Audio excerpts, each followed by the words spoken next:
오늘 말씀은 인내하는 사람이 복됩니다 라는 제목의 말씀으로 나누자. 따라합시다. 인내하는 사람이 복됩니다. 옆 사람에게 이 복을 받으세요. 네, 뒤에 분에게 얼굴 안 보는 분들 다 한 번씩 다 마주치시고 이런 복을 받읍시다. 예, 여러분이 넓게 흩어져 계시니까 한 100명은 이 자리에 앉아 계신 것 같습니다. 저는 텃밭 농사를 굉장히 좋아했습니다. 지금도 하고는 싶지만 여기서 작물 구하기도 힘들고 더군다나 땅 구하기가 너무 힘들죠. 텃밭 농사는 굉장히 내가 있는 곳에 가까워야 이렇게 돌보기가 좋은데 언젠간 하나님이 그런 여건을 제게로 허락해 주시겠거니 하고 기다리고 있습니다. 저는 그거 하면 농사를 지으면서 많이 이렇게 치유가 되는 걸 경험을 해요. 그 작물들이 이렇게 씨앗을 뿌리고 땅에서 솟아나고 자라나고 그걸 따가지고 누군가에게 또 선물하고 우리도 먹고 하는 그런 과정이 굉장히 재미가 있습니다. 제가 교회 교육할 때 교회 옥상이 넓었거든요. 그래서 옥상에 무슨 흙이 있겠어요. 그래서 그 리어커 수레에다가 일일이 그 흙을 주변에 공사장이나 이런 데서 그 흙을 5층까지 뒀다가 농사를 텃밭을 만들었는데 처음에는 폭이 한 1.5m 정도 됐는데 욕심이 갈수록 많아져서 점점 불어나는 거예요. 나중에는 폭이 한 5m, 길이가 한 10m 정도 되는 엄청난 크기를 이렇게 불렸습니다. 그래서 거기다가 김장도 하고 별의별 걸 다 심어서 먹었던 그런 기억이 있는데 그 텃밭 농사를 하면서 제가 깨달은 게 두 가지가 있습니다. 거기서 배운 게 두 가지가 있는데 이건 농사를 참 지어봐야만 알겠다 이런 생각을 해요. 첫 번째는 기다려야 된다는 사실. 기다려야 돼요. 이건 절대 여러분들이 까르푸나 무슨 메트로나 이런 데 가서는 결코 미그로스에서는 배울 수 없는 그런 사실입니다. 우리는 마켓에 가서 돈만 딱 지불하면 바로 내가 원하는 거 그냥 가져올 수가 있잖아요. 그런데 농사를 지어보면 우리 입에 들어오는 것이 그냥 들어오는 게 아니구나. 오랫동안 기다려야 되는 거구나 라는 사실을 알게 됩니다. 또 두 번째는 다 때가 있다라는 사실에 모든 만물에는 때가 있구나 그것을 깨닫게 됩니다. 어떤 때 기후에 맞게 작물을 심어야지 기후가 전혀 다른데 작물을 심어봐야 나지 않는 거죠. 여러분 그런 경험 해보셨죠? 한국에서 씨앗을 갖다 뿌려봤는데 나지 않는 그런 경험들을 해보셨을 거예요.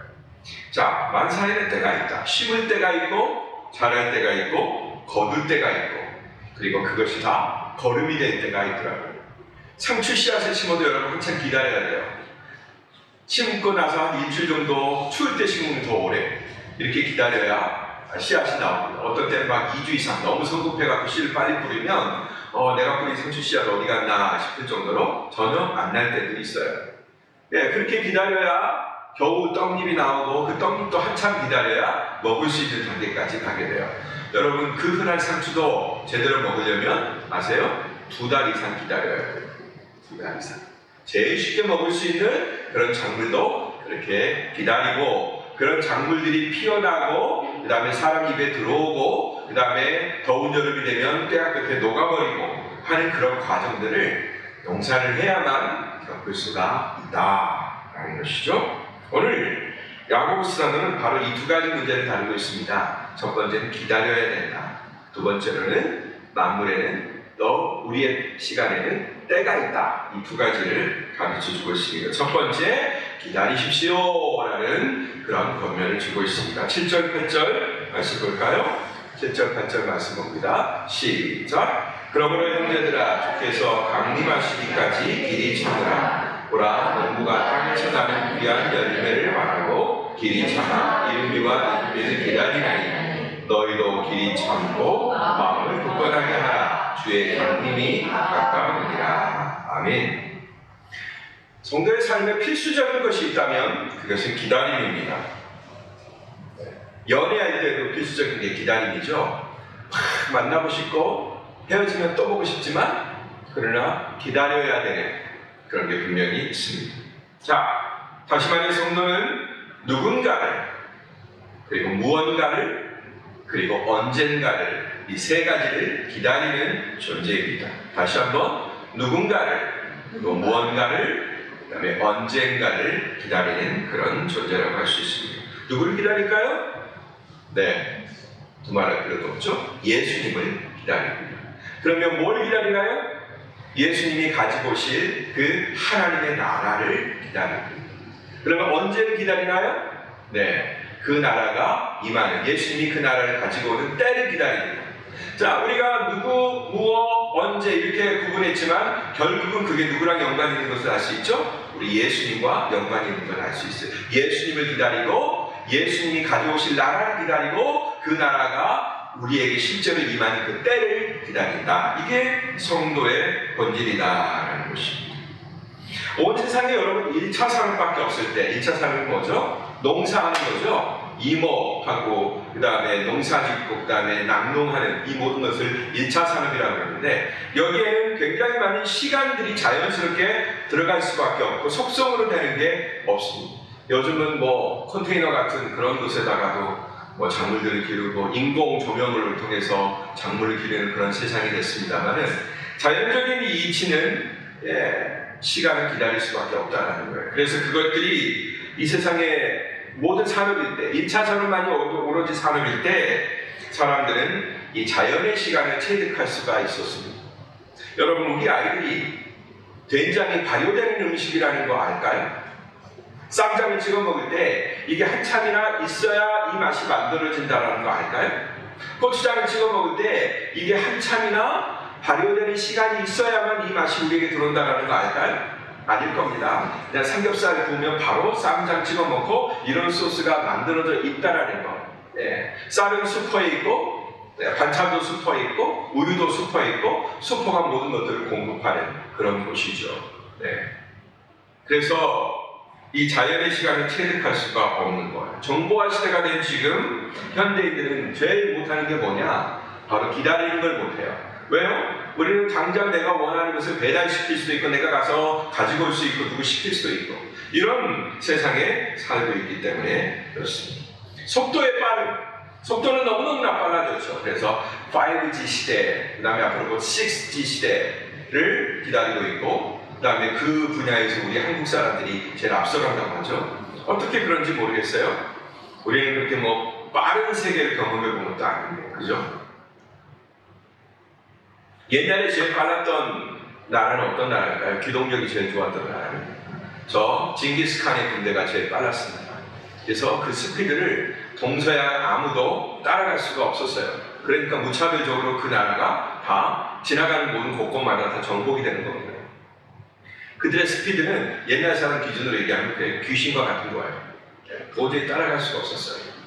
자, 우리나라는 갇혀 있었던 나라예요, 반도 안에. 그러니까 뭐 산악으로 갇혀있고 그러니까 그냥 거기서 내 팔자겠거니 하고서 그냥 평생 조상에게 물려받은 땅으로 그 조그마한 땅을 가꾸면서 그렇게 살아야 되는 운명인데, 왜 우리 한국인의 마음 가운데 이렇게 빠른 DNA가 들어가 있는 걸까? 참 알다가도 모를 일이에요. 아마 그 답답증이 너무 커서 그랬는지, 아마 우리 조상들은 대륙을 경영하다가 이 산속에 들어와가지고 그 답답함 때문에 화병이 나서 그랬는지, 자, 우리의 DNA에는 이 빠른 거가 굉장히 녹아있어요. 그런데 이 속도가 빨라지는 것과 동시에 뭐가 줄어드느냐? 반비례하는 거죠. 속도는 막 올라가고 있는데 그거에 정비례해야 되는데 반비례하는 게 있어요. 그게 뭐냐면 인내심이에요. 그러니까 속도가 빨라지면 빨라질수록 인내심은 갈수록 줄어드는 거예요. 이건 못 참아내요. 막 신경질 내요. 밥이 조금만 늦어도 왜 아까 그래요. 우리는 그냥 스피드에 목숨을 겁니다. 속도는 곧 우리에게 경쟁력이고 우리의 돈이고 그런 거예요. 그래서 아마 21세기에 우리 민족이 가장 어울리지는 모르겠습니다. 그러나 그런 장점이 있는가 하면 잃어버린 게 있다는 거죠. 늘 반대루프가 있어요. 얻는 게 있으면 잃어버리는 게 있습니다. 뭘 잃어버려요? 인내하는 능력을 잃어버려요. 저는 이것이 우리가 돈은 잘 벌 수 있게 될지 모르겠지만 우리에게 크나큰 손실이다, 이렇게 생각이 됩니다. 그래서 뭐까지 저버리냐? 이 언약이라는 것이 기다림의 열매라는 사실을 잊어버려요. 여러분, 우리가 맨날 먹는 케피르, 요구르트 이 모든 것도 뭐의 산물이에요? 발효의 산물이잖아요. 이 발효라는 것은 절대적인 시간이 있는 거예요. 왜? 생물이 해내는 거니까. 세균이나 뭐 곰팡이나 이런 것들이 해내는 거니까 그 절대적인 발효, 먹고 뱉어내는 그런 시간이 필요합니다. 근데 우리는 그걸 못 참아내는 거예요. 이게 언약의 성취에 대해서도 관련이 있습니다. 그러니까 아니 하나님이 알을 주겠다고 하면 바로 줘야지. 버튼 딱 누르면 딱 나와야지. 자판기처럼. 그런 마음이 우리에게 갈수록 있는 거예요. 그래서 저는 다음 세대, 우리의 차세대들은 이 하나님의 느려 터진 이 언약을 보면 정말로 못 참아낼 것 같아요. 하나님이 약속하셨어. 언제요? 내 손에 주어주고 보세요. 이런단 말이죠. 특히 우리들은. 저는 미래 세대들이 좀 걱정입니다. 물론 하나님께서 그들에게 맞춤형으로 또 다른 은혜를 준비해 주실 줄로, 또 다른 은혜의 방편을 준비해 주실 줄로 믿고 기대하지만, 그러나 이렇게 절대 시간에 대해서 너무나 많이 잃어버리고 그 다음에 그 시간이 필수적이라는 사실을 마음에 인정하지 않는 우리 다음 세대 아이들이 이 언약이 영들어가는, 익어가는 과정, 그 다음에 발효되는 과정, 숙성되는 과정, 이걸 이겨낼 수 있을까? 그런 마음의 의심이 조금 있습니다. 이제 여러분 우리는 이 시간을 회복해야 됩니다. 그것도 어떤 시간을 회복해야 되느냐? 기다림의 시간을 회복해야 됩니다. 자, 우리 옆에 사람 얼굴 딱 보면서 이렇게 전해주세요. 우리 조금만 더 느긋해집시다. 시작. 우리 조금만 더 느긋해집시다. 느긋해져야죠. 왜 이렇게 느려졌어? 이렇게 할 정도로 좀 느려져요. 여보. 이렇게 남자가 막 서든 여보 조금만. 그러면 싸울 일도 화낼 일도 별로 없어요. 한 박자만 느려져도요. 한 박자만 느려져요. 여러분 음악도 그러잖아요. 오늘 찬양도 강력하게 막 비트가 있으면서 쫙쫙쫙 하는 것도 신나요. 그러나 우리가 마지막으로 어제나 오늘도 이렇게 할 때 그 느려지는 박자 가운데서 느껴지는 게 더 깊은 거잖아요. 음악도 그러는데 우리는 이 시간을 회복해야 된다. 이 흐르는 시간을 통해서 언약이 무르익습니다. 당장에 내 손에 쥐어지지 않아도 그것을 기다려야 된다는 거죠. 생각보다 우리는 훨씬 더 오래 기다려요. 여러분 농사를 좀 지어보세요. 인내심이 없는 분들은 그냥 집에서 화분 농사라도 좀 지어보세요. 그러면요 베란다에다 상추 하나만 길러봐도 여러분이 얼마나 인내해야 되는지 알 수 있어요. 그리고 내가 길러낸 것이 훨씬 맛있습니다. 물론 객관적인 맛은 떨어져요. 그러나 내가 길러낸 걸 먹어보면 훨씬 더 맛이 좋습니다. 그 의미가 남다르거든요. 그 기다림을 즐길 줄 알면 어느새 느려 터진 그 모든 것들이 우리에게 어느새라는 말로 바뀌는 겁니다. 진짜 어느새로 바뀌어요. 왜 이렇게 느려 터졌어? 좀 빨리 해봐. 좀 서둘러줘. 이렇게 했던 답답했던 우리의 마음이 어느새로 바뀐다. 어느새 돼 있네? 어느새? 나한테는 요원한 줄 알았는데, 나한테는 없는 일인 줄 알았는데 어느새 이렇게 다 돼 있네? 그것은 바로 인내하는 시간을 통해서입니다. 여러분 재밌게도 우리 여자분들이 인내심이 더 많을 것 같은데 사실상 그렇지 않은 경우가 더 많아요. 그냥 부드러운 거지 인내심이 많은 건 아닌 것 같아요. 남자들은 어쩔 수 없이 군대라는 곳에 가기 때문에 국방부 시계를 좀 체험하거든요. 그러니까 참 세상에서 제일 안 가는 시계를 체험합니다. 그래서 군대만 갔다 오면 남자들이 세상 보는 안목이 달라지는 거예요. 굉장히 하나님이 우리에게 주신 축복이다라고 생각해요.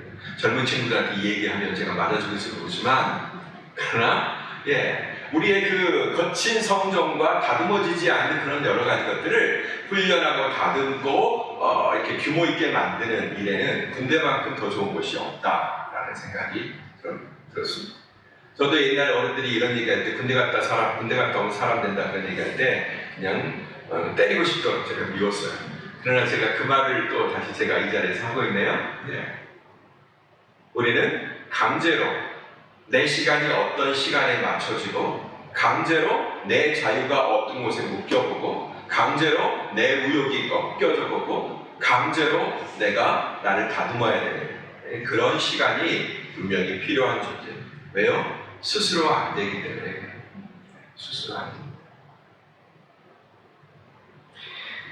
자, 그런데요, 이제 좀 생각해 볼 필요가 있는 문제를 다루겠습니다. 이처럼 우리는 가까이 왔다라는 말을 너무나 자연스럽게 시간과 연결시키죠?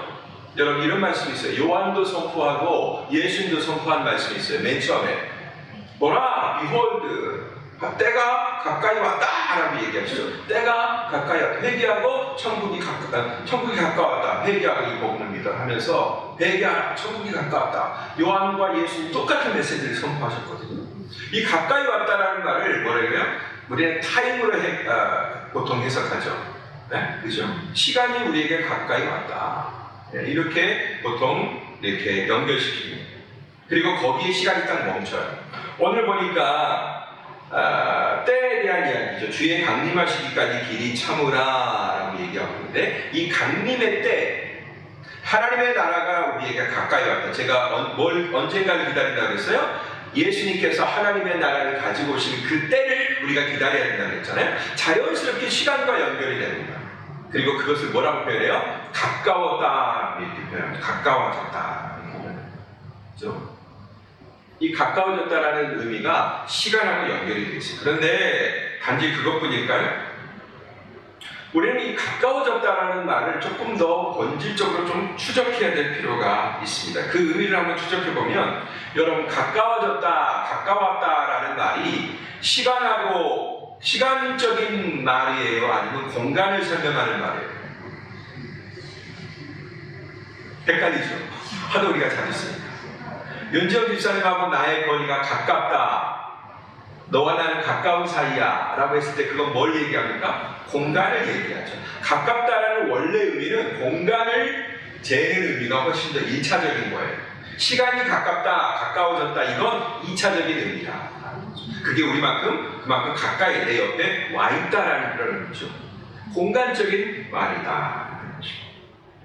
그러므로 우리는 가까이 왔다라는, 주의 강림하시기까지 그 강림이 가까워졌다, 이 말을 어떻게 해석해야 되냐면, 잃어버린 의미를 거기다 추가를 시켜야 돼요. 시간만 거기다 추가시킬 게 아니라 거리와 영향력, 하나님 나라와 나 사이의 거리, 그 다음에 그 하나님 나라가 가지고 있는 영향력, 그 거리가 어떻게 됐다? 좁혀졌다 라는 차원으로 이 말씀을 받아들여야 됩니다.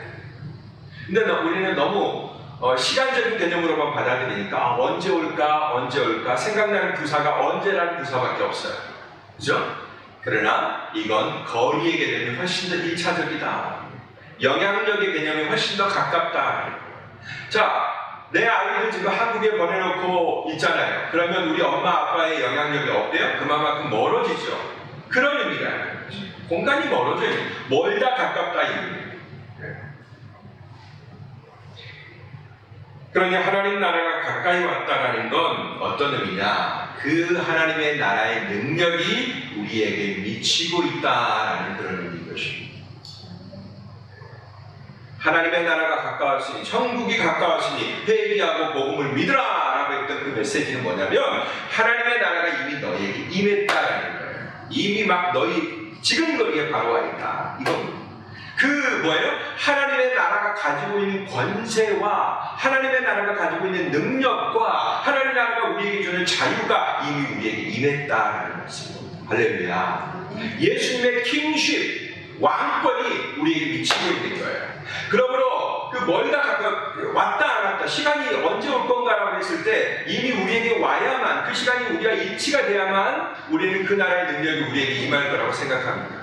근데 그런 게 아니라 이미 하나님의 나라의 능력이 가까이 왔기 때문에 이거 생각하면 제일 좋아요. 여러분, 부엌에서 우리가 싱크대 가스레인지 위에서 막 이거 끓이고 그러잖아요. 그러면 싱크대 저쪽에서 이렇게 막 토닥토닥 할 때는 열기가 잘 안 느껴지죠. 그러나 어떻게 해요? 맛보려고 이렇게 휘저으려고 국자를 갖다 대면 내 손에 뭐가 느껴지죠? 열기가 느껴지죠. 그런 거란 말이에요. 하나님 나라의 열기, 하나님 나라의 능력, 하나님 나라의 기운이 우리에게 임했다. 할렐루야. 예수 그리스도의 왕권이 여러분에게 임한 겁니다. 그렇게 우리는 이 말씀을 연결시켜야 된다. 그래서 때와 영향력을, 시간과 영향력을, 거리를 우리는 연결할 줄 알아야 된다. 이거. 자, 두 번째, 이렇게 분별할 때 인내가 가능한데요. 서로 불평하지 말라고 이렇게 9절 10절에 말씀하고 있습니다. 9절 형제들아 서로 원망하지 말라. 그리하여야 심판을 면하리라. 보라 심판주가 문 밖에 서 계시니라. 형제들아 주의 이름으로 말한 선지자들을 고난과 오래 참음의 본으로 삼으라. 이렇게 얘기하고 있습니다. 여러분 언제 불평이 나오나요? 불평이라는 게. 여러분 입에서 주로 언제 불평이 나오나요? 여러분 남편에게, 여러분 아내에게 언제 불평이 나와요? 결과가 불투명할 때, 예상할 수 없을 때, 그래서 마음이 불안해질 때 우리는 마음에서 불평이 나온다라는 것입니다. 아이고 왜 이래? 왜 이렇게 확실하게 못해? 왜 이렇게 당신 팀이 해? 왜 이렇게 이거 정리하지 못해? 불안하잖아 하면서 우리는 원망하게 되는 거죠. 바로 결과가 불투명할 때, 하나님 나라에 대해서도 우리 성도들이 불평하고 불만이 가는 이유는 뭐예요? 하나님의 약속이 언제 올지를 모르는 거예요. 언제 올지. 신부들처럼, 기름을 준비하는 그 신부들처럼 하나님의 나라가 오기는 분명히 오는데 불현듯이 온다는 거예요. 그래서 불안한 거예요. 예상할 수 있으면 좋은데, 내 손아귀에 다 계산할 수 있으면 좋은데 그게 안 되니까 우리는 불안한 거예요. 근데 그 불안한 상태가 우리에게는 좋은 상태가 아니죠? 그러니까 그 상태를 견디지 못해서 우리 입술 속에서 뭐가 나와요? 불평불만이 나온다. 하나님의 때를 모르거나 혹은 마음에 들지 않을 때 발생합니다. 또 알긴 아는데 그래도 불평이 나올 때가 있죠. 내가 원하는 시간은 화요일인데 배달은 목요일날 된다는 거예요. 그러면 게티리에서 여러분 주문하시나요? 불평불만이 생기죠. 여기 거래하지 말아야겠네. 왜 이렇게 늦어? 이렇게 하는 거예요. 여러분 게트로 아저씨도 불쌍히 좀 여기세요. 저는 운전할 때 그 아저씨가 오토바이 타고 막 지나가고 가장으로서 자식 새끼 먹여 살리려고 그렇게 열심히 일하는 걸 보면서 그 차 사이로 막 그냥 왔다리 갔다 하면서 그 목숨 걸고 자기 몸을 담보로 일하시는 모습 참 안타깝습니다. 여러분 잠깐 편하고자 막 닥달하면 안 돼요. 좀 늦게 오더라도 오겠지 하고 기다리시면 됩니다. 다시 한번 우리 서로 느긋해집시다. 느긋해지면 훨씬 더 편해집니다. 하나님의 시간, 하나님의 때, 하나님의 방법이 내가 마음에 들지 않을 때 발생하는 거예요. 근데 그 불평들이 어느 정도 한번 튀어나오다가 그냥 말면 괜찮아요. 잠깐 튀어나오다가 그냥 청소가 되면 괜찮은데 여기서 튀어나오고 저기서 튀어나오고 막 우후죽순처럼 비 오고 난 다음에 죽순이 막 쏟아. 그거 보셨어요 여러분? 담양이나 이런 데 가서 여러분 비 오고 나서 죽순이 나올 때 보셨어요? 하루만 지나가요. 바로 이렇게 나와요. 막 어떤 때는 하도 심하게 자랄 때는 그냥 자라는 게 보일 정도로 그렇게 나오고, 그렇게 막 삐져나오고 튀어나오면 이제 그건 혼란해지는 거죠. 질서가 깨지는 거죠. 그래서 금방 분열로 치닫게 됩니다. 불평이 많아지면 분열이 따릅시다. 불만과 불평과 분열은 연결되어 있다. 연결되어 있습니다. 불만은 뭐예요? 일단 내 속에서 만족이 안 되는 거죠. 마음이 안 드는 거죠. 그러면 그게 이제 내 속에서만 간직할 때는 불만인데 터져 나오면 뭐가 돼요? 불평이 돼요. 말이 된단 말이에요. 평가가 돼요. 찡그리게 돼요. 그럼 부정적인 말들이 이제 시장에 돌게 됩니다. 그럼 어떻게 돼요? 그것들이 나오면 불평을 가진 존재들이 서로에게 가시가 되고 공격하게 되는 거예요. 네 편 내 편 나누게 되고 갈등이 일어나게 되고 거기서 분열이 일어나게 되는 거죠. 사단은 이걸 너무나 잘 알아요. 이 구조를. 그래서 여러분 마음속에 불만, 뭔가 만족스럽지 않은 상황을 계속 만들어내는 것입니다. 그래서 성경 바깥에서도 빈번히 발생하는 문제죠. 여러분의 집에서도 우리 일상 가운데서도 빈번하게 발생합니다. 그런데 하나님은 그 하나님 나라의 일을 분명한 하나님의 이유를 가지고 그렇게 작정하시고 행하신다는 거예요. 하나님은 실수가 없어요. 대강 그냥 뭐 하나 포석하는 일이 없고 하나님의 정확한 타이밍에 하나님의 정확한 이유에 의거해서 그 일을 행하신다는 것입니다. 우리는 불평불만할 수 있지만 그러나 하나님은 분명한 이유를 가지고 늦추기도 하시고, 물론 늦춘다라는 건 우리의 기준 때문이에요. 아브라함의 언약이 당장 이루어져야 되는데 우리가 지난 시간에 봤잖아요. 10년이나 미뤄지잖아요. 분명한 하나님의 이유가 있는 거예요. 나중에 설명이 되겠지만. 그리고 우리 생각에는 훨씬 더 예상보다 더 빨리 오는 경우가 있죠. 분명히 하나님이 그렇게 행하실 때는 그런 이유가 있다는 것입니다.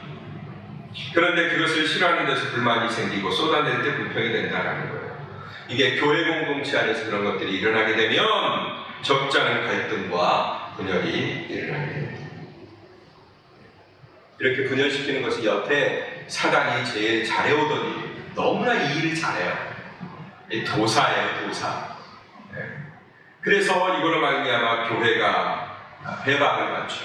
이런 일들로 말미암아 멀쩡한 교회, 정말로 사랑스러운, 어제까지 너무나 사랑스러웠던 그런 관계들이 깨지기도 하고, 세상에 주의 이름으로 모인 사람들이 평생 안 볼 사람처럼 그렇게 순식간에 원수가 되기도 하고, 이런 일들이 일어나는 것입니다. 하나님은 그 폐해가 너무 크기 때문에 자기의 몸이 깨지는 거잖아요. 몸된 교회라고 했는데 우리 주 예수 그리스도의 몸이 깨지는 거잖아요. 그러니까 그거에 대해서는 엄한 심판자예요. 잘 안 봐줘요. 왜요? 폐해가 너무 크기 때문에. 심판자하고 주님의 모습을 소개하고 계시죠. 심판주가 문 밖에 서 계시니라. 심판주가 내 문 밖에, 내가 문 열고 나가기만 하면 바로 거기에 누가 있어요? 띵동 하고 해서 뭐 왔습니다 하고 게트리에서 뭐 왔나 하고 딱 반가운 마음에 나갔는데 엄한 심판주가 딱 하고 내 현관 앞에 버티고 계십니다.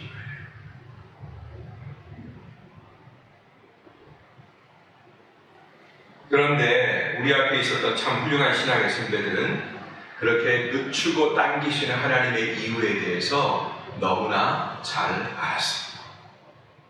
저도 이제 그걸 조금 알 것 같아요.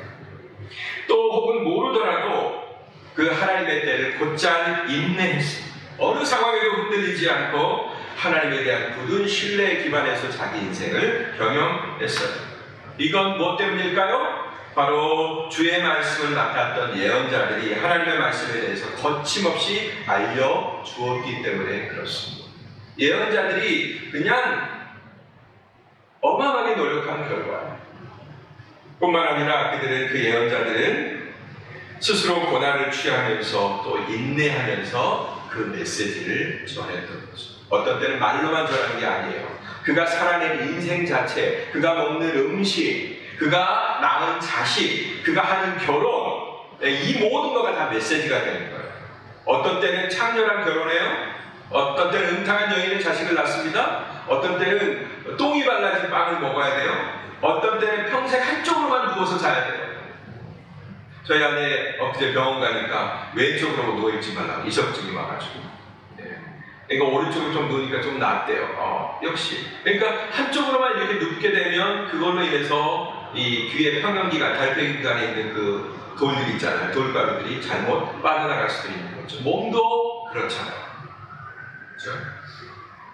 여러분, 그렇게 하나님의 말씀을 위해서 그냥 입으로만 떠드는 게 아닙니다. 그런 삶을 살아야 그게 메시지가 되는 거예요. 내 사랑하는 자식 새끼의 이름을 아주 저주스러운 이름으로 로암미, 내 백성이 아니다 막 이렇게 지어야 돼요. 마헬살랄 하스바스 막 하면서 그냥 전혀 짓기도 싫은 이름을 내 아이의 이름을 지어야 돼요.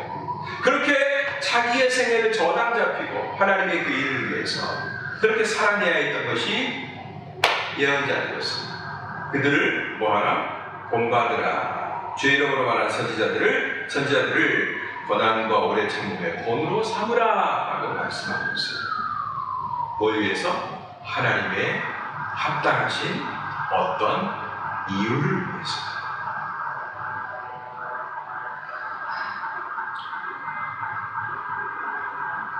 그렇다면 그 결과는 어떨까요? 그 결과에 대해서 하나님은 결코 모른 척하지 않으시다 이렇게 말씀하고 있습니다. 좋은 예시가 너무나 많이 있지만 11절에 욥의 예시에 대해서 말씀해 주겠습니다. 함께 읽을까요? 시작. 보라, 인내하는 자를 우리가 복되다 하나니 너희가 욥의 인내를 들었고 주께서 주신 결과를 보았거니와 주는 가장 자비하시고 긍휼히 것이니라. 아멘. 성경을 인내하면서 주의 뜻을 구하는 자에게 한결같이 놀라운 선물이 주어졌다는 것을 증언하고 있습니다. 욥은 자기 생애에 정말 너무나 행복했고 문제없던 그런 생에 청천벽력같이 벌어진 그 일에 대해서 얼마나 많은 의문이 가득 찼을까요? 욥의 사실 대부분의 이야기는 욥의 변론입니다. 욥의 세 친구들과 서로 변론하는 과정인데 다 자기 철학과 자기 대안을 가지고 얘기하지만 욥은 결코 동의하지 않아요. 그렇지 않다, 그렇지 않다. 그러면서 해결되지 않은 의문을 계속 제시합니다. 해결되지 않아. 결코 자기 스스로는 자기에게 임한 그 천천벽력과 같은 문제의 해답을 제시하지 못합니다. 물론 답을 제시해보지만 그 말이 나중에 다 헛말이었다는 것이 하나님의 등장으로 말미암아 다 드러나게 되어 있어요. 그렇게 발견을 못합니다. 가득 차 있습니다. 여전히 의문투성이에요. 그러나 욥이 잘한 것은 뭐예요? 결코 그것으로 불평하지 않았다. 즉 하나님을 향하여서 하나님을 악평하지 않았다는 것입니다.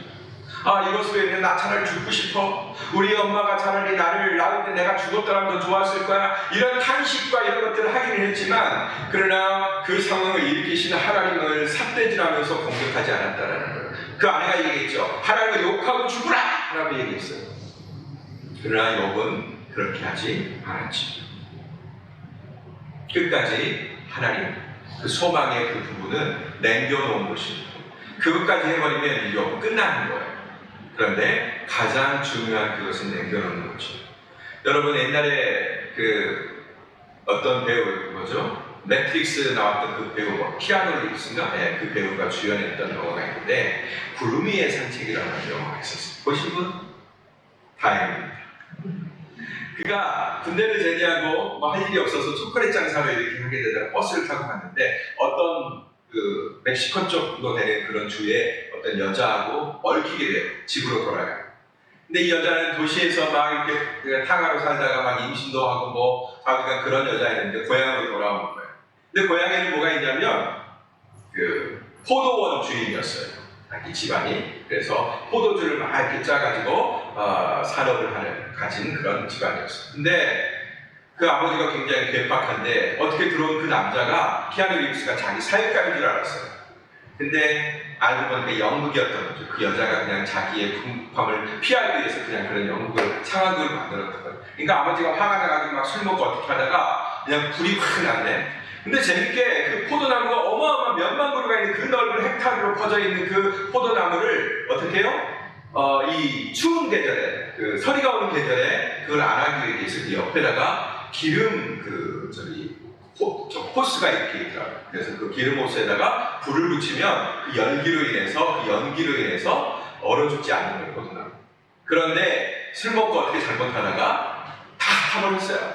기름이니까 다 먼저 가잖아요. 그러니까 그 엄청난 산업이 다 타버렸어요. 몇 대에 걸쳐온 그 집안의 산업이 그냥 아작난 거예요.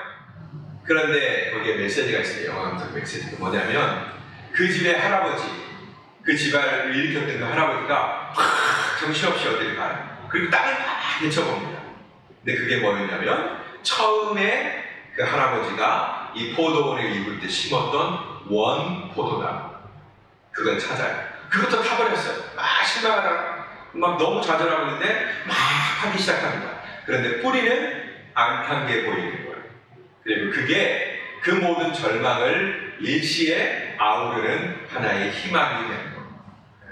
그래, 뿌리가 아직 남아있어. 우리 여기서 다시 시작하면 돼. 라는 메시지가 있죠. 여러분, 그게 마지막 희망인 거예요. 최후의 희망.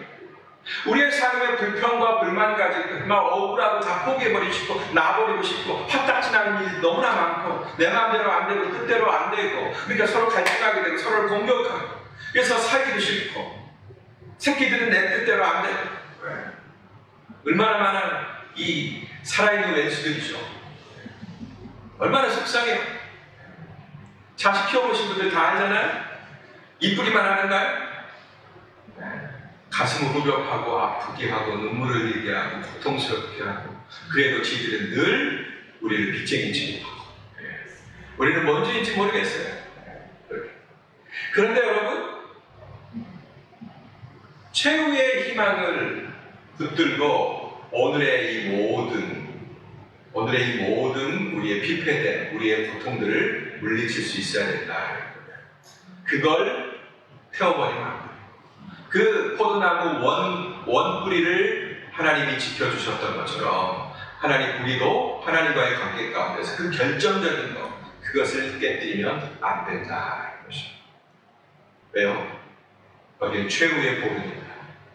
내가 마지막 가장 힘들고 세상에 어떤 의지도 없을 때 내가 피해야 하는 도시입니다.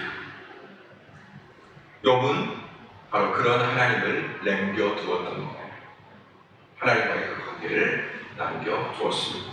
그런 욥에게 하나님은 어떻게 해요? 그 인내에 걸맞는 은총, 자비와 긍휼을 베풀어 주셨다. 그리고 이전에 잃어버렸던 모든 것들을 다 회복시켜 주셨고 하나님께 대한 더 크고 가까운 큰 깨달음을 얻게 해 주신 거죠. 여기에 뭐예요? 욥의 인내라고 얘기해요. 여러분, 욥이 무슨 오랜 시간 동안 그걸 참은 게 아니에요. 시간의 개념이 아니죠, 이건. 그죠? 그 고통에 대해서 뭐 어떻게 인내한 거예요? 그냥 뱉어버리고 싶은, 여기까지 온 하나님께 대한 원망. 하나님 왜 그래요 도대체? 하나님과 관계 이제 끝내요! 라고 하고 싶은 그런 내 속에 그냥 폭발하는 그런 욕망. 그걸 어떻게 해요? 누르고 통제했다는 거죠. 그게 진짜 인내죠. 내 승질 다 발산하고 싶은 욕구, 다 뱉어버리고 다 끝내버리고 싶고 그냥 식탁도 그냥 잡아당겨서 차려진 음식 다 그냥 와장창 깨뜨리고 싶은 그런 나의 욕구를 어떻게 해야 돼요? 통제하고 이겨야 된다는 거예요. 그러려면 뭐가 필요합니까? 불일 듯 일어나는 내 성정과 내 분노와 내 억울함에 대해서 참고 누르고 해결할 수 있어야 된다는 것입니다. 할렐루야. 인내는 여러분 시간의 개념으로만 해석하지 마세요. 양도 있습니다. 제가 카메라의 원리를 말씀해 드릴게요. 우리 카메라가 저를 찍고 있습니다만 사진의 원리는 두 가지로 작동이 돼요. 그 안에 있는 필름, CCD에다가 어떤 산을 맺히게 합니다. 근데 어떤 사진은 잘 나오고 어떤 사진은 안 나와요. 어떤 사진은 까맣게 나오고 어떤 사진은 너무 하얗게 나옵니다. 근데 노출이 적정하게 맞춘 사진은 그냥 우리의 일상 그대로를 표현해 주는 거죠. 그래서 아무렇게나 찍는다고 사진이 잘 나오지는 않습니다. 시간은 이 사진은 뭐가 만나서 예술이 되냐면 사진을 찍는 시간, 즉 노출하는 시간과 그 다음에 렌즈를 통해서 들어오는 빛의 양, 이 두 가지를 조절해서 만든 예술이에요. 제가 여러분 사진기를 좀 다뤘기 때문에 그걸 압니다. 어떤 렌즈를 확 열잖아요. 렌즈는 조리개가 있어서 빛을 조절합니다. 1부터 11, 16, 22까지 조절해요. 그래서 렌즈를 닫아놓으면 어떻게 해요? 이 조금 빛을 통해서 빛이 들어오는 거예요. 어두워요. 그렇기 때문에 뭐가 필요해요? 많은 시간의 노출이 필요해요. 이렇게 조그마한 공간으로 빛이 들어오면 오래 노출을 해야 적정한 노출을 얻을 수가 있어요. 근데 이렇게 구멍이 크게 뚫어놓잖아요. 조리개로 확 열어요. 그럼 많은 빛이 들어오죠? 그러면 시간을 어떻게 해야 돼요? 착 하고 차단해야 되는 거예요. 그래서 셔터 스피드라는 게 있어요. 그래서 사진기는 두 가지가 있어요. 앞에 있는 빛의 양을 조절하는 조리개, 그 다음에 셔터 시간을 조절하는 셔터 타이머가 있다는 것이죠.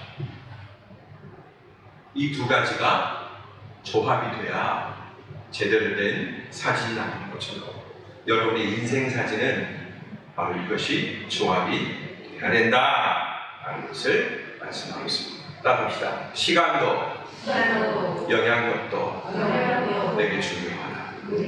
인내는 그 두 가지를 가지고 있다는 것입니다. 자, 그러므로 우리가 받은 약속을 굳게 지켜야 되는데요. 마지막으로 누가복음 8장 15절 말씀드리겠습니다. 누가복음 8장 15절 시작 읽어주십시오. 그러나 좋은 땅에 떨어진 것은 사고 좋은 마음으로 하나님의 말씀을 들은 뒤 그 말씀을 굳게 간직하고 인내에 좋은 열매를 맺는 사람이다. 아멘. 계속 띄워주십시오. 여러분, 이 비유의 말씀은요, 다른 공간 복음서에도 나왔습니다만은 다른 복음서에서는 설명하지 않는 내용이 있어요. 자, 어떤 복음서에서는 비유해서 그냥 밭의 종류만, 길가에, 그 다음에 돌짝밭에, 그 다음에 가시덤불에, 그 다음에 옥토에 이렇게 얘기가 나옵니다. 그리고 길가에서는 어떻게 됐고, 돌짝밭에서는 어떻게 됐고, 그 다음에 가시밭에서는 어떻게 됐고, 옥토에서는 어떻게 됐고, 그 결과를 얘기합니다. 근데 오늘 누가복음은요, 밭의 성질에 대해서 얘기해주고 있어요. 여러분 그냥 좋은 밭은 어떤 밭일까 궁금하셨죠? 예, 바로 누가복음은 예수님의 똑같은 비유를 통해서 어떤 주제를 거기다가 부각시키고 있냐면 바로 인내라고 하는 주제를 부각시키고 있는 거예요. 자, 그저 좋은 밭이 가진 좋은 기운에 의해서 좋은 열매가 맺혀졌다. 좋은 밭에 뿌려진 씨앗은 어떻게 했다? 30배, 60배, 100배의 결실을 맺었다. 우리는 거기서 딱 끝나고 알고 있잖아요. 그렇죠? 그런데 그렇지 않습니다. 그 좋은 밭이 도대체 어떤 밭이냐? 저는 이런 설교를 많이 했어요. 그냥 처음부터 좋은 밭이 어디가 있어요, 여러분? 좋은 밭도 가만 놔두면요, 황무지가 돼버립니다.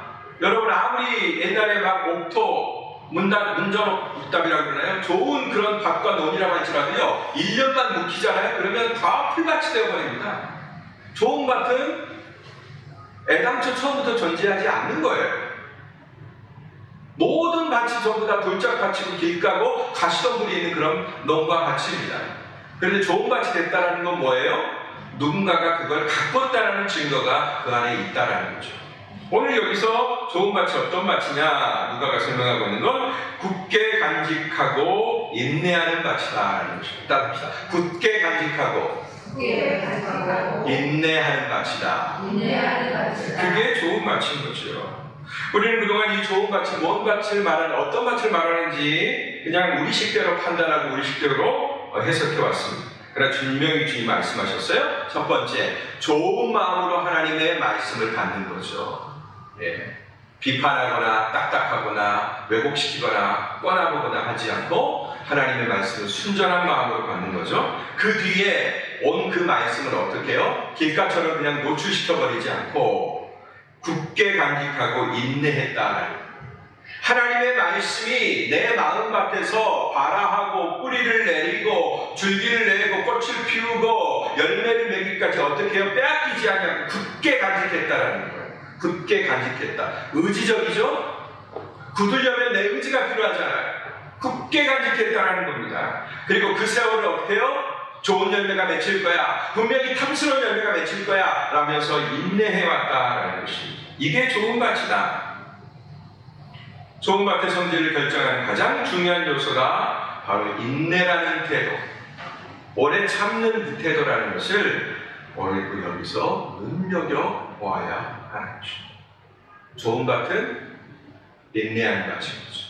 잡초가 일어나지 않도록 내가 품고 있는 이 씨앗이 정말 풍성한 30배, 60배, 100배의 결실이 될 거라는 그 비전을 바라보면서 계속 인내하고 그 말씀을 굳게 지키는 그 마음이 좋은 밭이다.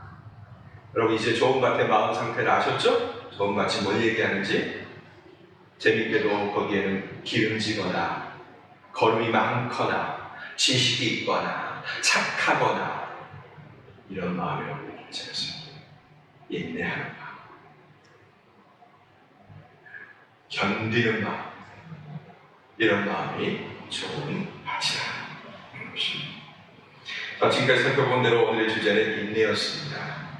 성도는 인내로 기다리는 존재라는 사실을 우리가 다 보았습니다. 그렇다면 이제 여러분에게 묻겠습니다. 자, 인내라는 말씀이 여러분에게 선포되었어요. 인내하는 마음밭이 좋은 마음밭이라는 뜻이 여러분에게 선포가 되었습니다. 그럼 이 오래 참음과 인내가 여러분에게 어떤 의미인지를 한번 살펴볼까요? 그냥 듣지만 마시고 그게 여러분에게 환영받는 개념인지 불편한 개념인지 생각해 보셔야. 여러분은 어떤 입장을 취하고 계세요? 이 인내라는 성도의 자질에 대해서. 좋은 밭의 마음밭의 자질이 바로 인내하는 밭이라고 했는데, 그렇다면 여러분이 인내에 대해서 어떤 입장을 견지하고 계세요? 혹시 인내라는 자질이 오늘 사는 우리 현대인들에게는 전혀 어울리지 않고, 왜요? 인내할 필요가 없잖아요. 인내할 필요가 없는 세상에서 살고 있잖아요. 언제든지 다 내 마음대로 모든 것들이 이루어지는 그런 때에 살고 있잖아요. 그죠? 와이파이도 되고 뭣도 되고 다 되고 택시 부르면 택시가 오고 그런 세상에서 우리는 살고 있습니다.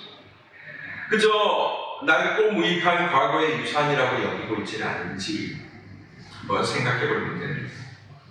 인내라는 개념은 한 번밖에 없는 우리 인생을 너무 비효율적으로 만드는 요소야. 차라리 그 시간에 딴 걸 해야지. 이런 얘기 많이 합니다. 왜 참고 그걸 바보같이 이렇게 얘기합니다. 참는 건 그냥 손해라고 생각하는 거예요. 참는 건 낭비라고 생각하는 거예요. 기다리는 건 쓸데없는 짓이라고 생각하는 거예요. 여러분 아까 기다려야 된다는 이유에 대해서 처음부터 우리가 살폈지만 여러분이 정작 기다려야 된다면 그게 여러분의 몫이라면 달라질 거예요. 또 하나님의 이름으로 가해지는, 종교의 이름으로 가해지는 그런 종교적 폭력이 아닌가. 왜 참아야 되냐는 거죠. 왜 그런 불합리를 견디고 참아야 된다는, 해결해야지 라고 얘기해요.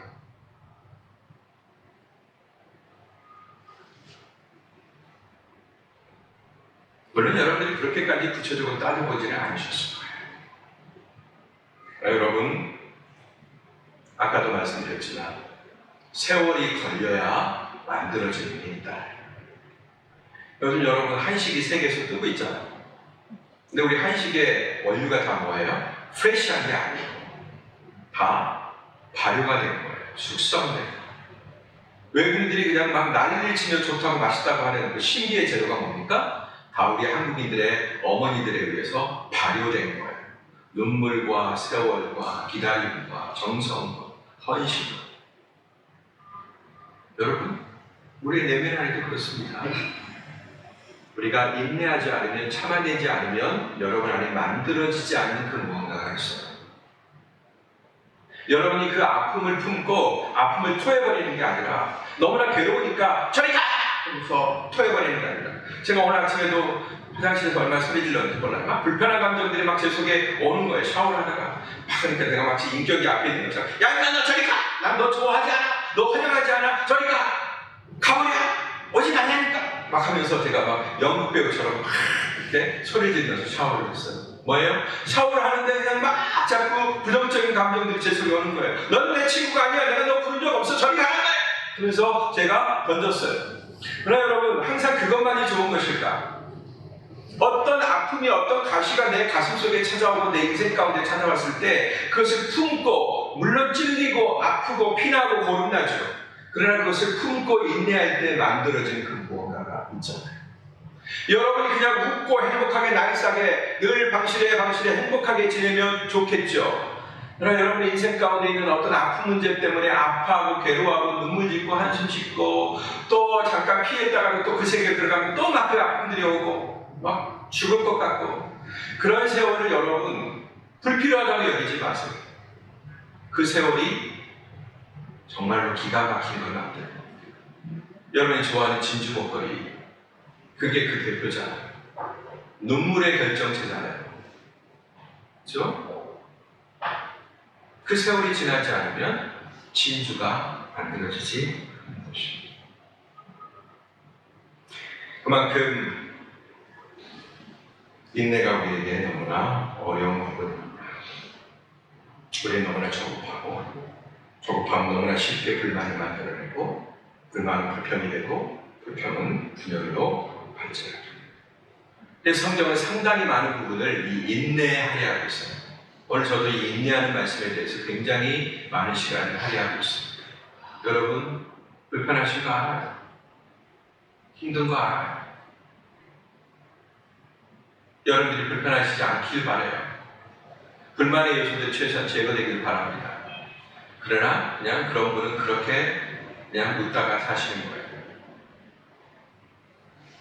슬픔, 고통, 눈물, 세월이 만들어내는 열매와는 상관없이 그렇게 사시는 거예요. 예, 그런 삶을 선택하실 수도 있습니다. 그러나 하나님께서 어떤 이유로 나에게 고통을 주셨다면, 남들은 다 편안한 것 같은데, 남들은 다 자식도 잘 되고 남편 잘 되고 다 후유식하면서 잘 되는 것 같은데 왜 나만 이래야 돼요? 하나님?